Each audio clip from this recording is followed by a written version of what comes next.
13 তারিখ এই মাসের বিকেল 5টার দিকে আমরা খবর পাই যে নেসারাবাদ থানায় একটি ইটের ভাটায়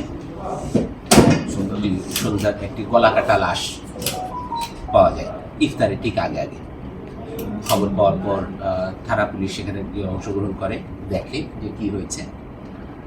গলাকাটা লাশের উপস্থিতি এবং পরিস্থিতি পর্যবেক্ষণ করে আমরা র্যাবের সাথে যোগাযোগ করি, সিআইডি, পিবিআই সকলের সাথে যোগাযোগ করা হয়।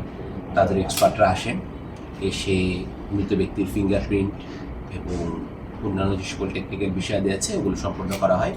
যেহেতু তার শিরোচ্ছেদ করা ছিল, ফলে তার আইডেন্টিফিকেশনটা সম্ভব হচ্ছিল না। পরবর্তীতে আমরা আমাদের যে সকল ব্যবস্থাপনাগুলো পুলিশের গ্রহণ করা সম্ভব হয় সবগুলো গ্রহণ করা হয় এবং মৃত ব্যক্তির পকেটে থাকা একটি সাধারণ লিফলেট, যমুনা ইলেকট্রনিক্সের পণ্য ছাড়ের লিফলেট, একটি ডকুমেন্ট পাওয়া যায়। এটি অতি সাধারণ একটা লিফলেট, এটার সাথে খুনির পরিচয় বা মৃত ব্যক্তির পরিচয়েরও কোনো সুযোগ নেই। আমরা রাস্তাঘাটে এরকম লিফলেট সচরাচর পেয়েই থাকি। তো আমি আমার বিশেষ ধন্যবাদ দিই আমার নেসারাবাদ থানা পুলিশের কর্মকর্তাদের, OC Nesarabad, circle SP Nesarabad, এই মামলার সাথে সংশ্লিষ্ট সাব ইন্সপেক্টর। তারা এই একটি সাধারণ কাগজ থেকেই মৃত ব্যক্তির ঠিকানা খুঁজে পায়। তারা তথ্যপ্রযুক্তি সহায়তায় এবং তাদের পুরো বরিশাল ইউনিট এ নিয়ে কাজ করা শুরু করে। এই প্রেক্ষিতে তারা 8:30 নাগাদ, রাত 8:30 নাগাদ 9টা নাগাদ রাজুকে গ্রেপ্তার করতে সক্ষম হয়। প্রেমের একটি বিষয় থাকতে পারে এবং মাদকের একটি বিষয় আছে।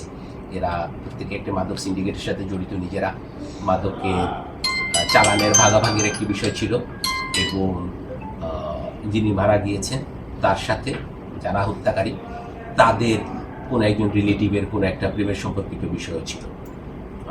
এখন পর্যন্ত এই বিষয়গুলো উঠে এসেছে, মামলা হয়েছে এই সংক্রান্তে। আমরা রিমান্ডের আবেদন করব। রিমান্ডে আনার পর তাদেরকে আরও নিবিড় জিজ্ঞাসাবাদে আরও বিস্তারিত জানা যাবে কী কারণে এই ধরনের একটি নৃশংস হত্যাকাণ্ড তারা ঘটিয়েছে। বন্ধু, তিনজনই বন্ধু। যেটা বললাম যে ব্যবসায়িক সম্পর্ক আছে মাদক রিলেটেড। একজন ট্রাক চালায়, যিনি মারা গিয়েছেন তিনি ট্রাকের হেল্পার। হত্যাকারীদের একজন একটি ফার্মেসির দোকানে কাজ করেন। আর রাজু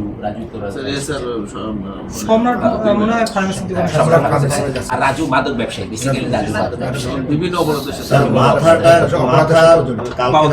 পর্যন্ত আপনারা মাথা সন্ধানে করছিলেন মাথার ব্যাপারে যখন তাদেরকে অ্যারেস্ট করা হয়েছে, অ্যারেস্ট করার পরে তাদেরকে নিয়ে যাওয়া হয়েছে ঘটনাস্থলে। তাদের বক্তব্য ছিল তারা যে ব্যবহৃত ছোরা এবং যে মাথাটা ভিকটিমের, ওটা তারা ওই নদীতে ফেলে দিয়েছে। আপনারা জানেন এটি বেশ বড় নদী এবং স্রোতও আছে। আমরা ওখানে ডুবুরি নামানো হয়েছে কয়েকবারই, চেষ্টা করা হয়েছে, কিন্তু এখন পর্যন্ত কোনো সন্ধান পাওয়া যায়। স্যার, সিসিটিভি ফুটেজ আমরা যেটা দেখলাম, যেটা তিনজনই খুব ইজিভাবে স্মুথলি আসতেছিল, তো আসলে কিভাবে ওকে নিয়ে আসতে ও কি? ওদের বক্তব্য হচ্ছে যে তাকে ফুসলিয়ে নিয়ে এসছে, যেটি বললাম যে এরা পূর্ব পরিচিত এবং তাদের মধ্যে দীর্ঘদিনের সম্পর্ক আছে।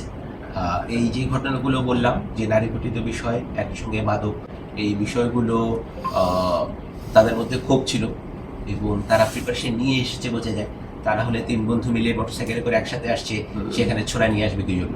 তারা ভিকটিমকে মারার জন্য পূর্ব পরিকল্পিতভাবে এটি নিয়ে এসছে বলে আমরা ধারণা করছি। স্যার, স্পটটা কি প্রি-ভিজিট ছিল কিনা স্যার? স্পটটা যেহেতু একেবারে এই জায়গাটা আগে তারা সিলেক্ট করছে কিনা এরকম? এইটা যে বিস্তারিত আরো ডিটেইল জানা যাবে যখন আমরা তাদেরকে রিমান্ডে এনে জিজ্ঞাসাবাদের সুযোগ পাবো, তখন বিস্তারিত জানা যাবে যে তারা আসলে প্ল্যানটা কিভাবে করেছিল, এর সাথে আরো কেউ জড়িত ছিল কিনা এই প্ল্যানের ভিতরে, বা অন্য কোনো কারণ আরো এর ভিতরে জড়িত আছে। স্যার, আসামিদের কি পিরোজপুরে আনা হয়েছে না কাউখালীতেই আছে?